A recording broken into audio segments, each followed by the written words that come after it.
Good evening everyone. आज का class हम लोग स्टार्ट करते हैं और आज से हम लोग ये शाम वाले बैच में पढ़ रहे हैं। सुबह का क्लास मॉर्निंग के कारण से बंद है, तो कई दिनों के बाद आपके पास ये वीडियो आ रही है। और इस वीडियो में हम लोग वास्तविक संख्या यानी क्लास 10 का आपका चैप्टर 1 से स्टार्ट करते हैं, एकदम शुरू से, जो काफ़ी इंटरेस्टिंग होगा और इसे पढ़ने के बाद बिल्कुल आसानी से आप बना सकते हो। तो 8.1 से लेकर 4 तक त्रिकोणमिति को हम लोगों ने कर दिया है। अब करेंगे ये आपका वास्तविक संख्या। ज़्यादा बड़ा चैप्टर नहीं है ये, इसमें 3-4 चैप्टर मिलेगा आपको और उसके बाद इसे करने के बाद बहुपद को पढ़ेंगे। चलिए, हमारा टॉपिक है वास्तविक संख्या। यहाँ पे आप दे दीजिए वास्तविक संख्या, ठीक है। वास्तविक संख्या मतलब रियल नंबर, ठीक है।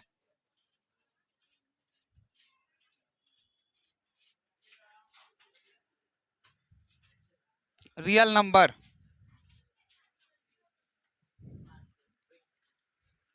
चलिए रियल नंबर यानी वास्तविक संख्या।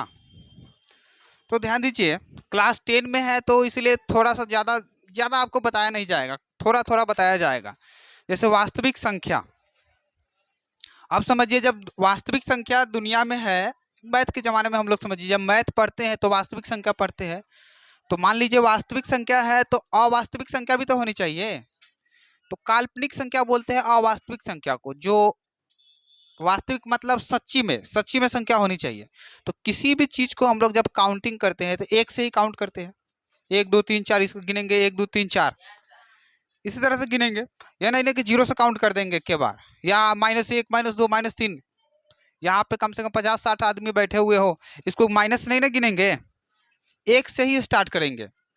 तो वास्तविक संख्या का मतलब यही है कि जो वास्तव में हो। अब दुनिया में जो वास्तव में है वो तो है ही, एक से हम लोग गिनते हैं, लेकिन गणितज्ञों ने क्या किया, बहुत सारे व्यक्तियों ने क्या किया, काल्पनिक संख्या का भी निर्माण कर दिया। जैसे मान लीजिए -1 -2, ये सब क्या है, मानव का उपज है, अपने दिमाग का उपज है। तो पहला नंबर टॉपिक हमारा रहेगा वास्तविक संख्या में, वास्तविक संख्या कहते किसको है, ठीक है। वास्तविक संख्या कहते किसको है, तो यहां से आप क्या करिए, वास्तविक संख्या कहते किसको है, ठीक है। तो बोल सकते हैं हम परिमेय तथा अपरिमेय संख्याओं के संग्रह को वास्तविक संख्या कहते हैं, ठीक है। सब आदमी आ चुके हो ना, अब नहीं ना कोई आएगा, लगता है नहीं आएगा। तो परिमेय तथा अपरिमेय संख्याओं के संग्रह को वास्तविक संख्या कहते हैं, ठीक है। तो आप लिख सकते हो डेफिनेशन में, परिमेय तथा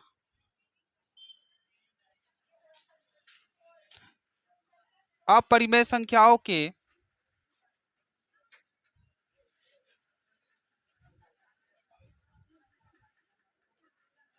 संग्रह को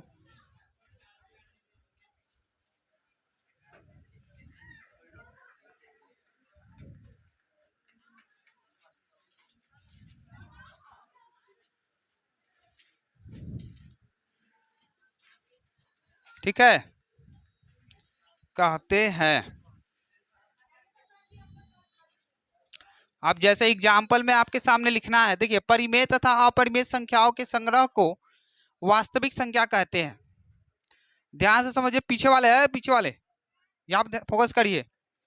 तो वास्तविक संख्या के बारे में हम लोग क्लास 9 में ही पढ़ लिए थे, ठीक है। तो 9 में ही पढ़ लिए थे, तो इसमें भी जाना तो जरूरी है। थोड़ा डिटेल कर देते हैं ताकि मजा आए पढ़ने में, ऑब्जेक्टिव क्लियर हो जाए।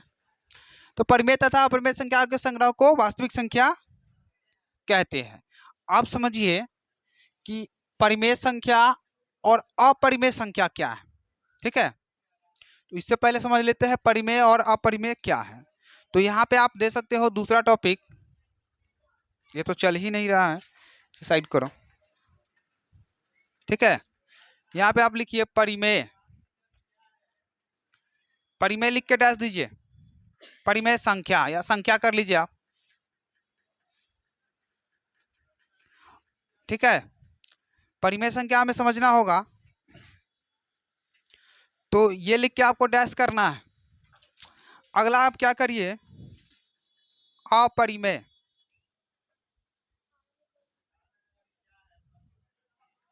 अरे पूजा करके नहीं आया है क्या? किसी का साइकिल आवाज कर गया?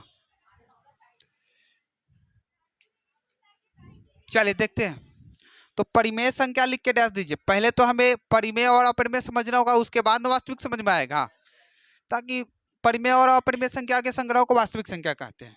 तो ध्यान दीजिए, वैसी संख्या जिसे p बटा q के रूप में लिख सके, यहाँ पे आप लिखिएगा वैसी संख्या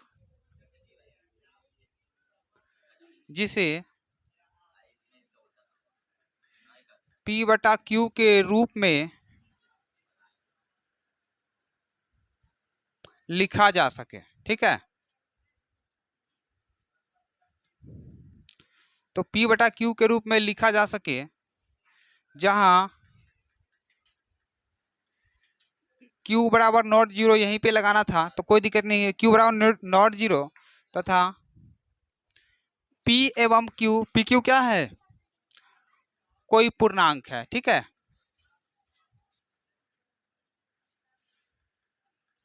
ठीक है। अच्छा, 9 क्लास में आप पढ़े हुए थे कि एग्जाम्पल इसका देना है परिमेय संख्या को जिसे p बटा q के रूप में लिखा जा सके। ठीक है, तो जैसे मान लीजिए 3/4, 1 2 3 -1 -3 या 0 ही ले लो ना, ये सब के सब क्या है? परिमेय संख्या है। 3/4 ये p बटा q के रूप में है ना। फिर 1, इसके नीचे में आप 1 डाल सकते हो, बिल्कुल डाल सकते हैं। 2, इसके भी नीचे में 1 डाल सकते हैं, आराम से डाल सकते हैं। 3 के नीचे में भी 1 डाल सकते हो, इसके नीचे भी 1 डाल सकते हैं, इसके नीचे भी 1 डाल सकते हैं, इसके भी नीचे में। यानी कि 0 में थोड़ा सा कंफ्यूजन हो रहा है तो समझिए, 0 को किसी भी संख्या से भाग करो, 0 ही आएगा। तो 0 तो ऑलरेडी कट जा रहा है, तो 0 भी परिमेय संख्या मान सकते हैं। ठीक है, अब अगला टॉपिक हमारा है अपरिमेय संख्या। तो अपरिमेय संख्या जिसे ठीक इसका उल्टा हो जाएगा, जिसे p बटा q के रूप में नहीं लिखा जा सके। ठीक है, p बटा q के रूप में नहीं लिखा जा सके। और एक चीज और ध्यान दीजिए, पहले q बराबर 0 नहीं इसलिए लिखा जाता है, अरे भैया पता चलेगा ना कि q बराबर नॉट जीरो क्यों है।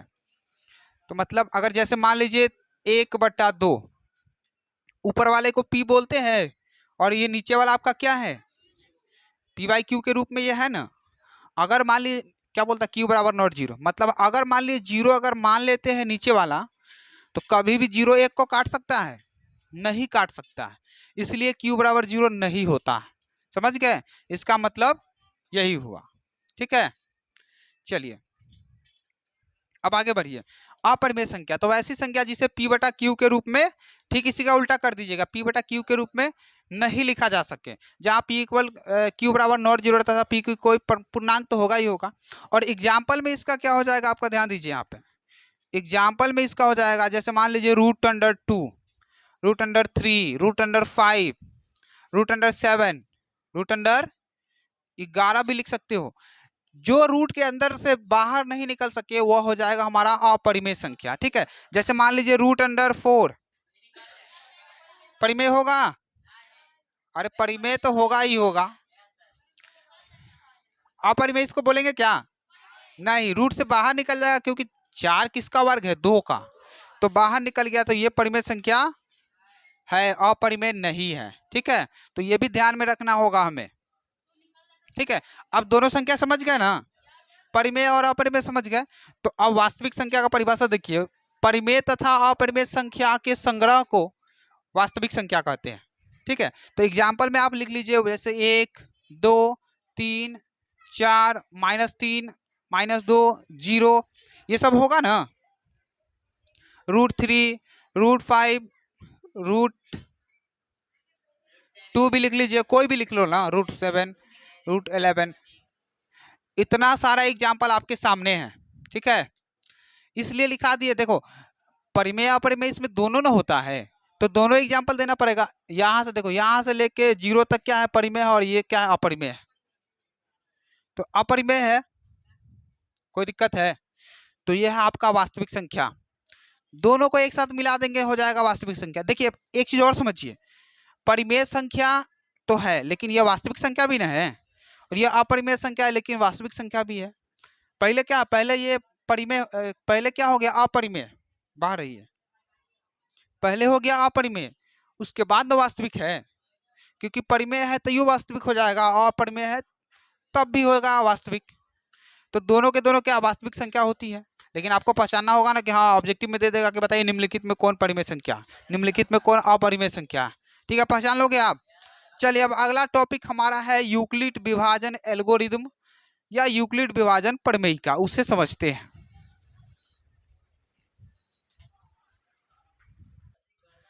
चलिए अगला टॉपिक हमारा है, देखिए क्वेश्चन आपसे पूछा जाता है यूक्लिड विभाजन एल्गोरिदम का प्रयोग करके महत्तम समापवर्तक ज्ञात करें यानी एचसीएफ निकालें। ठीक है, यूक्लिड विभाजन एल्गोरिदम, देखिए यूक्लिड विभाजन प्रमेयिका और यूक्लिड विभाजन एल्गोरिदम दोनों फॉर्मूला तो एक ही निकलेगा लेकिन दोनों एक ही चीज है नहीं। ठीक है, इन दोनों को कल समझाएंगे, पहले आप समझिए कि ये है क्या, पहले तो समझोगे फॉर्मूला है क्या, उसके बाद में समझेंगे। तो देखिए जैसे मान लीजिए किसी संख्या को हम भाग करते हैं, जैसे मान लीजिए आपका क्या है 35 है।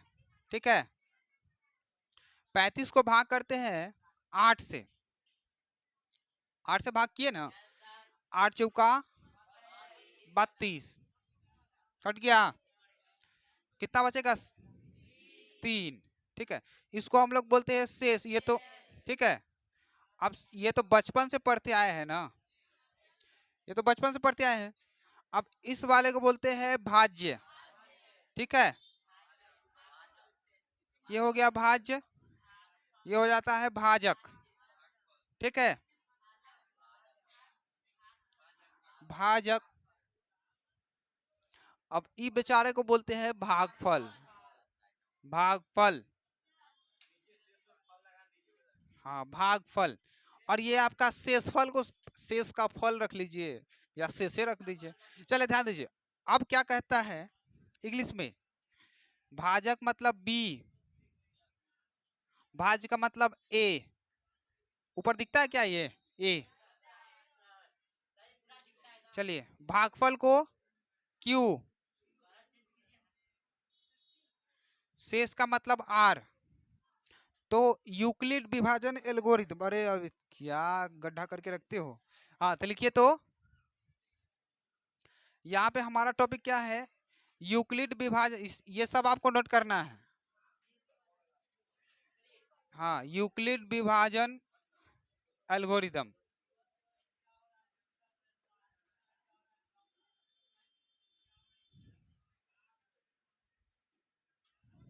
यूक्लिड विभाजन एल्गोरिदम।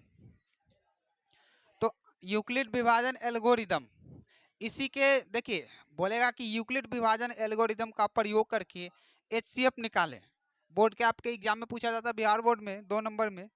तो ए बराबर बी क्यू प्लस आर। ठीक है, ए बराबर B Q plus R, R बराबर नॉट जीरो, जल्दी जीरो आता ही नहीं, या ये नॉट जीरो का मतलब ही हटाइए। जैसे ध्यान दीजिए हिंदी में क्या बोलेंगे, ए का मतलब आपको बताया है भाज्य, भाज्य बराबर भाजक गुने, भाजक गुने भागफल,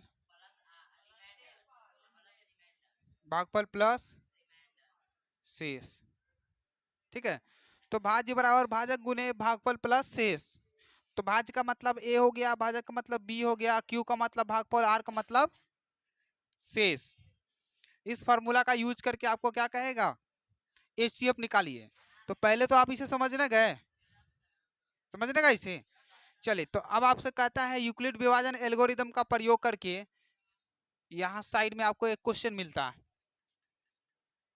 867 और 225। ठीक है,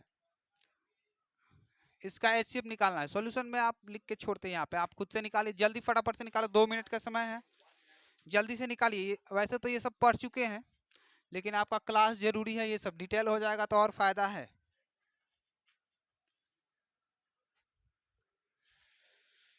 चलिए, अरे लगता है तू लोग मेहरा गया है कि ये तो साहब मेहरा गया है। पार्ले जी खाते हो? सूख नहीं जाता है एक दिन पार्ले जी छोड़ देने के बाद? पन्नी फाड़ के छोड़ दो तो मेहरा जाता है, यही मेहरा गया, एकदम सूख गया।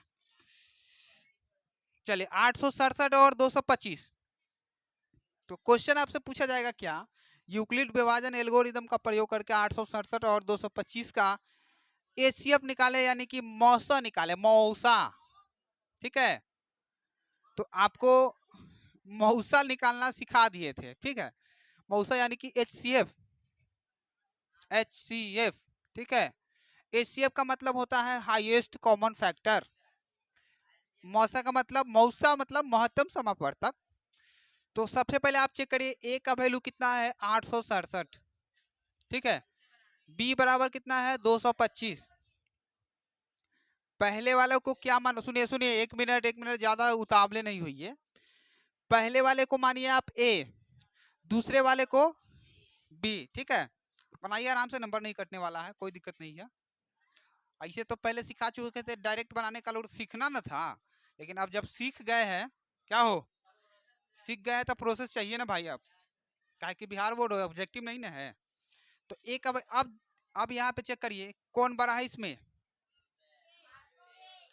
867 यानी ए। तो यहाँ पे लिखेंगे ए ग्रेट जा, क्या हो गया, ए ग्रेटर देन बी। ठीक है, मतलब ए बड़ा है बी से, ए बड़ा है ना बी से।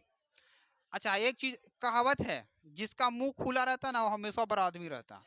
तो ए का मुंह खुला हुआ है, ए की तरफ मुंह खुला हुआ है ना, तो ए बड़ा हो गया। या एक और कहावत है, जिसके इधर टोटी वह छोटी, तो बी के तरफ टोटी है तो बी छोटी है ना। चलिए, तो क्या करिए आप, 867 को लाइए। ठीक है, 225 से भाग करिए,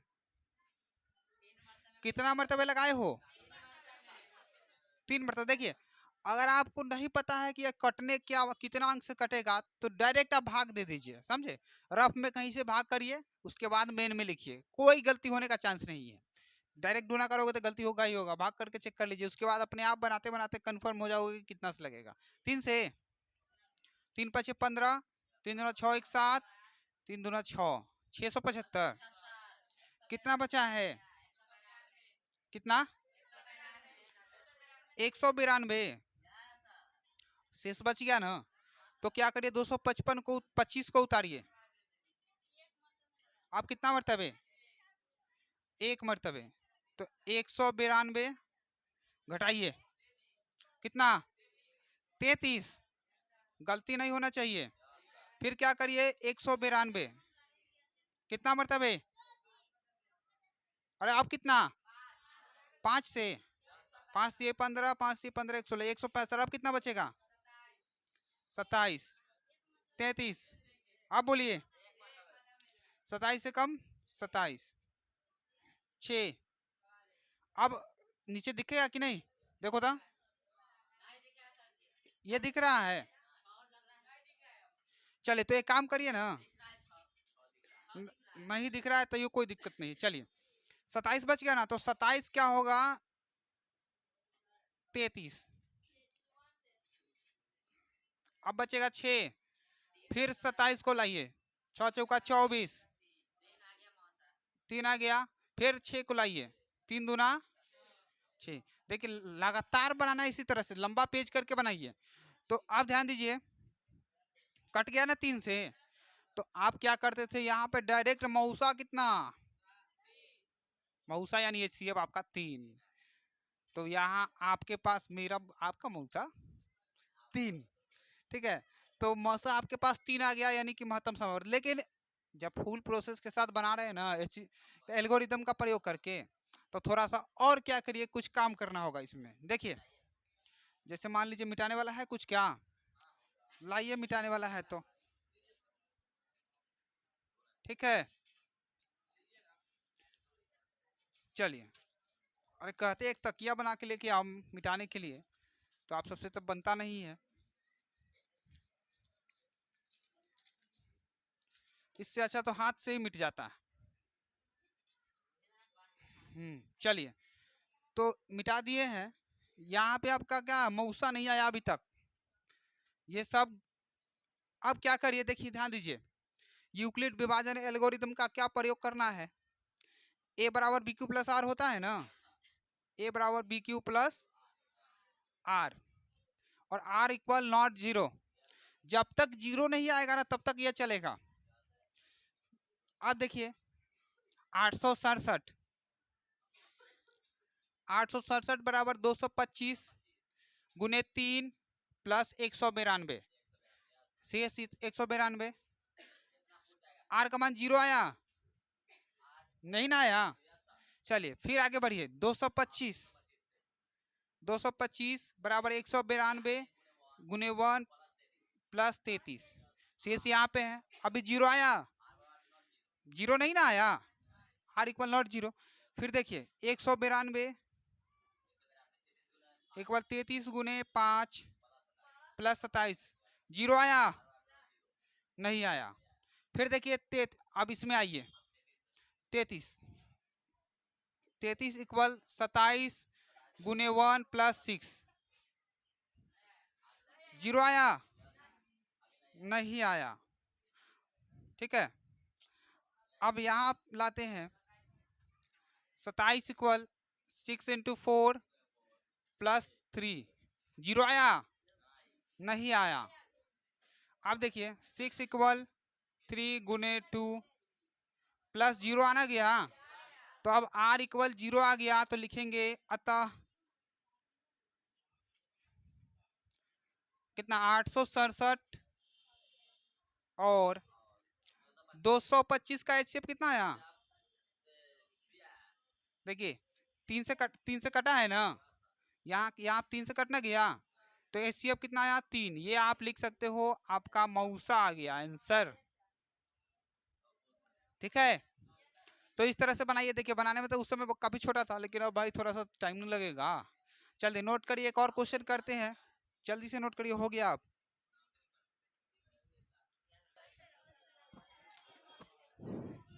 चलिए हल्ला बंद करिए। अरे लड़की लोग, घोटा चलाना बंद करो, लगातार 5 ही मिनट में प्यास लगता है। जाओ,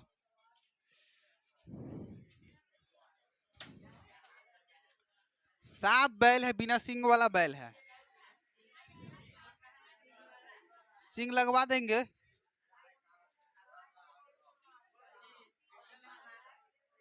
देखिए बनाने तो सबको आ गया है, लेकिन क्या कहते हैं यूक्लिड विभाजन एल्गोरिथम वाला जो किए वो नहीं समझ में आया है। तो इसके लिए आप क्या करिए, एक क्वेश्चन आपके सामने है 135 और ठीक है 225। ध्यान दीजिए, बनाना उनाना कुछ नहीं है, केवल आराम से समझिए। अरे क्लास अब खत्म ही होगा, आराम से पानी पीना सबके सब। चलिए जिसको नहीं समझ में आया है ध्यान दीजिए, लड़की लोग आप सब नहीं पढ़े हो, ध्यान दीजिए। तो सबसे पहले क्या करिए, सॉल्यूशन। ठीक है, ए का वैल्यू यहाँ पे आपके पास 135, बी बराबर 225। अरे कहते हो कि एग्जाम में पेज नहीं फुल होता है, 10 पेज लिख देते हैं, कहानी खत्म हो जाता है, लेकिन बनाओगे ना इस तरह से 20 22 24 चला जाएगा। ठीक है, अब चेक करिए यहाँ पे कि 225 बड़ा कि 135,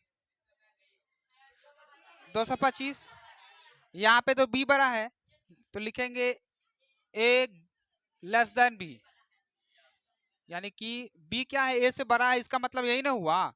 तो आप क्या करिए, आप 225 को भाग करिए 135 से, एक मरतबे, तो 135 कितना बचेगा 90। कंफर्म, 5 में से 5 घटेगा जीरो। देखिए घटता कैसे है, डायरेक्ट आप घटाओगे।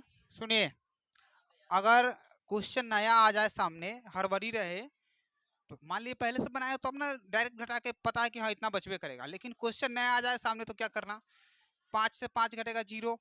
अब देखिए 12 में से 3 घटेगा 9, इतना बच गया एक में से 1 घटेगा जीरो, कट गया 90। जब तक शेष नहीं आएगा ना तब तक छोड़ेंगे नहीं। 135 को क्या करिए, फिर इधर लाइए। अब 135 एक मरतबे, आप तो जानते हो कि 45 बचेगा। अब 90, 45 दूना कट गया ना, तो खत्म, खत्म हो गया। चलिए अब मेन कहानी यहां से स्टार्ट है जो आपको नहीं समझ में आया है, यूक्लिड विभाजन एल्गोरिदम। क्या करिएगा ध्यान दीजिए, आपको सिखाए थे ना कि भाज्य बराबर भाजक गुने भागफल प्लस शेष, ए बराबर B Q plus R, R तो पिछला बार इसको क्या बोलते हैं ए, इसको बोलते हैं बी, इसको बोलते हैं क्यू, इसको बोलते हैं आर। तो मान लीजिए हो गया ना, हर चीज में अलग अलग है, तो इसमें हो जाएगा ए, ये हो जाएगा बी, हो जाएगा क्यू, हो जाएगा आर, हो जाएगा, सब में बदलेगा ना। चलिए तो ए का जगह पे 225, तो यहाँ पे क्या करिए 225 इक्वल, आप सब लड़का लोग बोलो नहीं, आप सबको तो ऐसे करता है, अभी दुर्गा माता जी का लोग रूप लोग है तो इन लोगों को नहीं आता है क्या, बैठ के खाएंगे खाना पकाएंगे और क्या।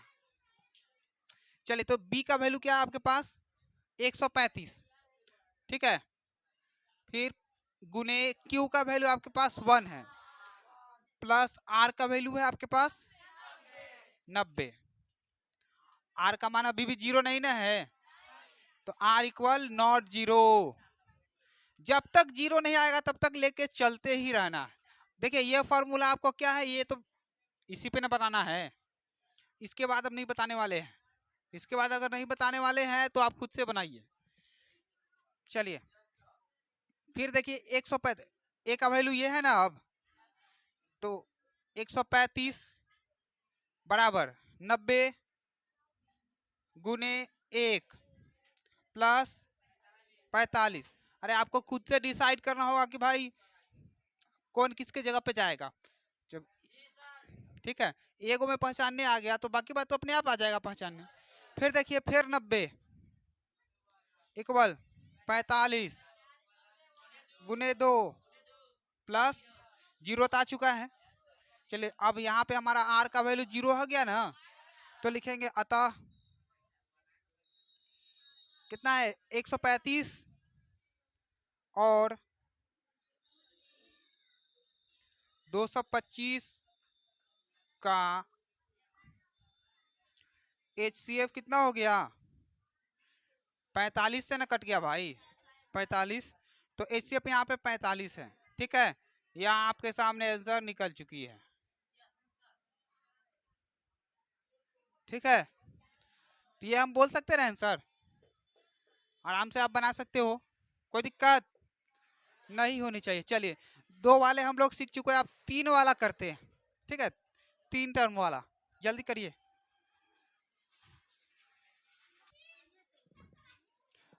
आगे गेट पे मारो ना हल्का हल्का, जहां जहां गेट दिखता है वहां गर्दा होगा वहां पे मारना। चलिए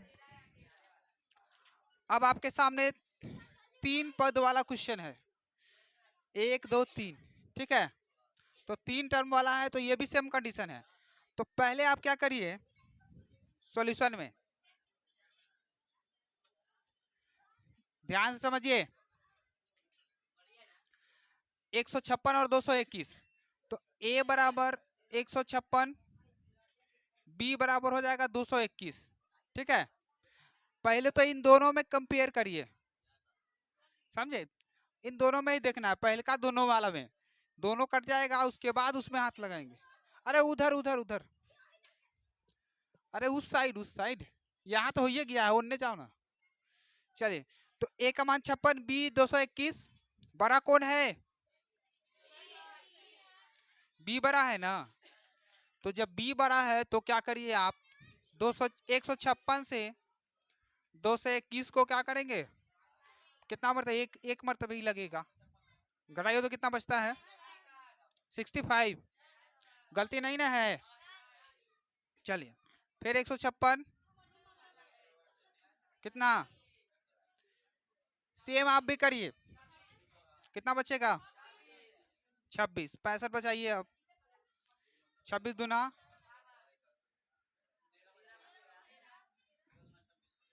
26, कटना गया, देखिए जब इस तरह से कट गया है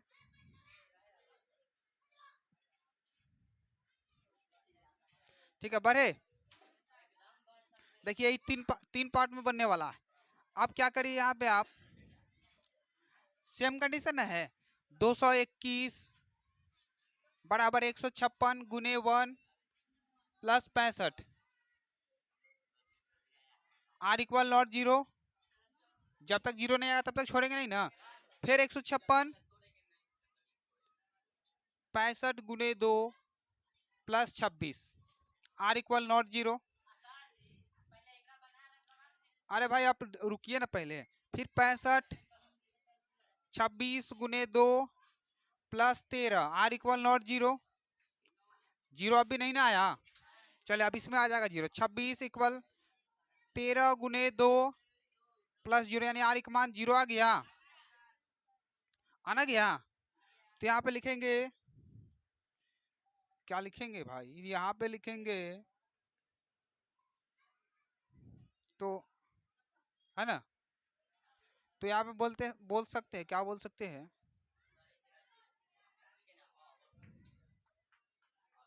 ध्यान दीजिए। इसीलिए ध्यान दीजिए, इसीलिए कितना है, 156 और 221 का 221 लिख दीजिए। 221 का एचसीएफ बराबर 13। ठीक है, जब 221 सॉरी सुनिए, 156 और 221 का एचसीएफ कितना आया, 13। तो अब भाई अब 156 और 221 का 13 आया था, अब 13 और 364 का खेल होगा अब। ठीक है, तो सेम कंडीशन है। अब यहाँ पे आप क्या करिए पुनः, अब ए का मान लीजिए आप 364, ठीक है, बी का वैल्यू मान लीजिए 13। तो यहाँ पे कौन बड़ा है, ए बड़ा है बी से, है ना। तो ए बड़ा है बी से, तो 13 को भाग करेंगे, 13 से भाग करेंगे ना 364 को, एक के मरतबे हमरा लगता है कट जाना चाहिए। तो 13 दूना 26, 10 बच गया 104, 13 अठे 104।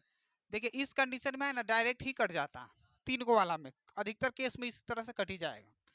चलिए अब क्या करना है, पूरा कंडीशन तो यहाँ पे खत्म है।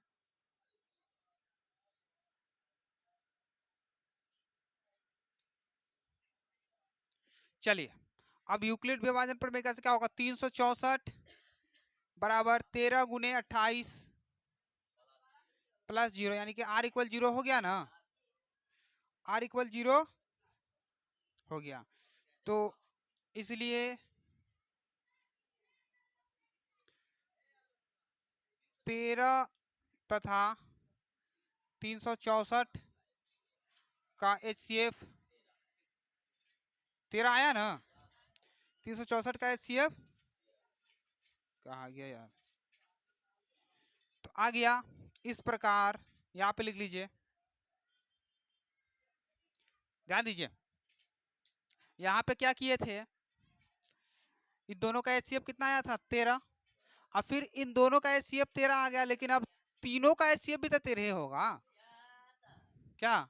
इस प्रकार 156, यहाँ पे लिख लीजिए 156, 221 और 364 का एचसीएफ कितना आया, एचसीएफ बराबर 13। ठीक है, यहां से आप क्या करिए, आंसर लिख लीजिए, आपके पास यह आंसर आ चुके। तो तीन वाला मिलेगा ना, तो इस तरह से करके आप बनाइएगा। बनाने के लिए तो आराम से बना सकते हो, कोई दिक्कत नहीं होगा। देखिए मेन दिक्कत है यूक्लिड एल्गोरिथम, ये तो एक बना लिए हैं तो आराम से ये सब समझ में आ जाएगा, सबका सब सेम ही है।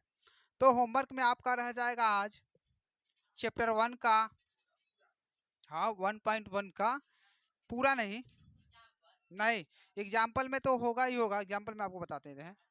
एग्जाम्पल में 1 2 3 और चैप्टर में आपका मिल जाएगा 1 से लेकर 9 तक, जो आपके बोर्ड पे मिल जाएगा। अभी फटाफट से नोट करिए, 1 से लेकर 9 तक बोर्ड पे मिल जाता है आपको क्वेश्चन। या आपके पास एसएफ का बुक है स्टूडेंट फ्रेंड्स का, तो बना लीजिएगा 1 से लेकर 9 तक। पहला का क्वेश्चन, पहला में 9 क्वेश्चन है, 9 बना लीजिए। और एनसीईआरटी है तो उसमें भी है ही। चलिए नोट करिए जल्दी फटाफट से।